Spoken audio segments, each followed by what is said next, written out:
Hello everyone, my name is Jonathan Pippin.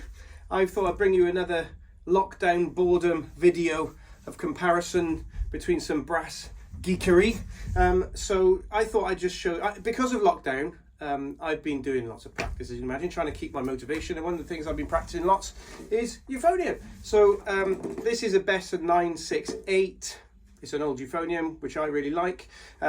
I ventured into practice mutes. So I've ended up with a large Denis Wick practice mute and a Yamaha silent brass practice mute.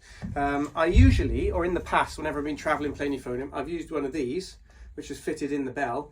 And basically, because I'm mainly a trombone player, I've ended up sort of basically buying what I've used on the trombone. So you can see the comparison between the two things, trombone, euphonium, and then this is the last one, trombone, euphonium. What you notice is that they all seem to be designs that are basically the same. So they've obviously tried to make them look the same, I suppose, so there's continuity. So anyway, the reason that I went away from the compact mute is that they tend to change the tuning. I mean, on the euphonium particularly, they're great for traveling around, they fit in the case, and of course the euphonium mute is massive. It's almost this big, it's bigger than a cornet or something, it's like having another instrument with you. So these mutes are great, but when you put them in the bell, if you're going to do any sort of long-term practice on these,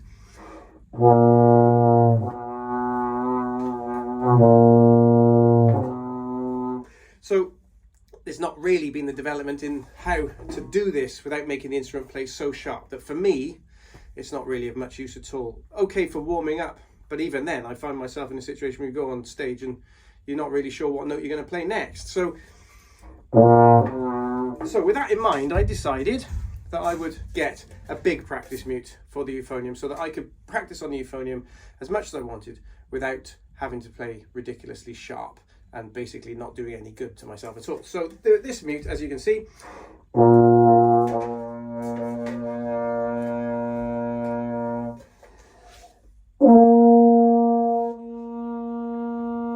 the pitch doesn't change, okay? So the Denis Wick practice mute is a metal mute.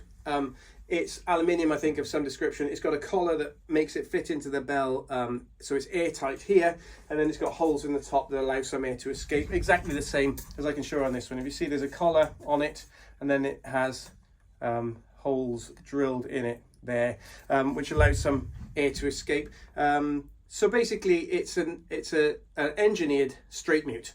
They've changed the straight mute to make it into a practice mute, and they've done a good job. It works.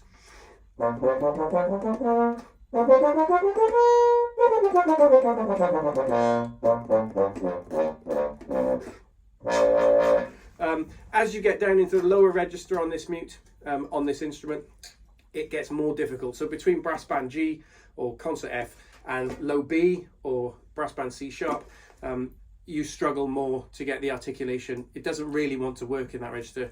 You have to force it. But basically everywhere else, it's working absolutely fine. So I found it useful. I found it good. It's not that quiet. I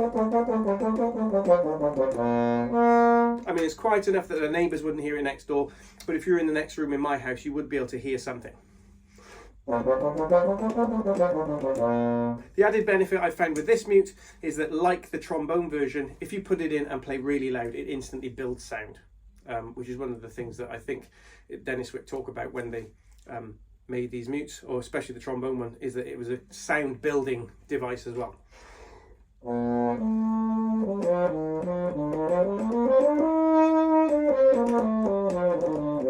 So you can play, it reacts to your dynamics and everything.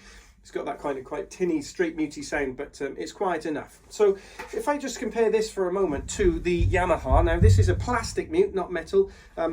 It's got a microphone inside it and stuff so that you can plug it into the silent brass system, which then can make you feel like you're playing in St. Paul's Cathedral. I'm not really interested in that. I've had a silent brass trombone mute since I was 18, and I think I've used the headphones twice. But the mute, absolutely superb. I've used it lots. So if you just have a listen with this one, again, there's no change in pitch.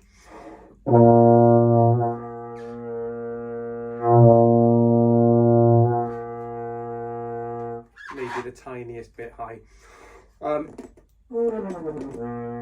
It's a softer sound. So the timbre of the sound is different and it is quieter.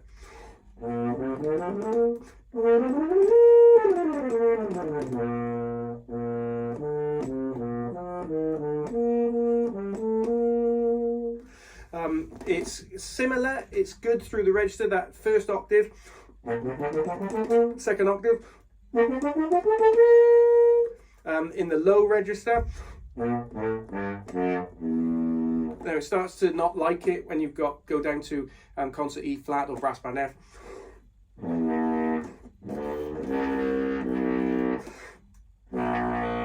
But it doesn't mind the pedals so much. So still we've got this F to B natural or brass band G to C sharp. It's not really happy in that register. It's just to do with the physics of the instrument, I suppose. They've got something stuffed in it. But it's absolutely fine. With this one,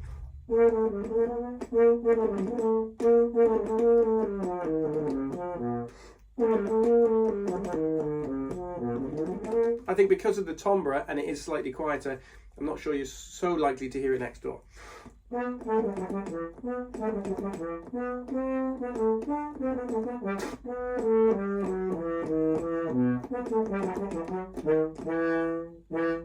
I'll just do a direct comparison.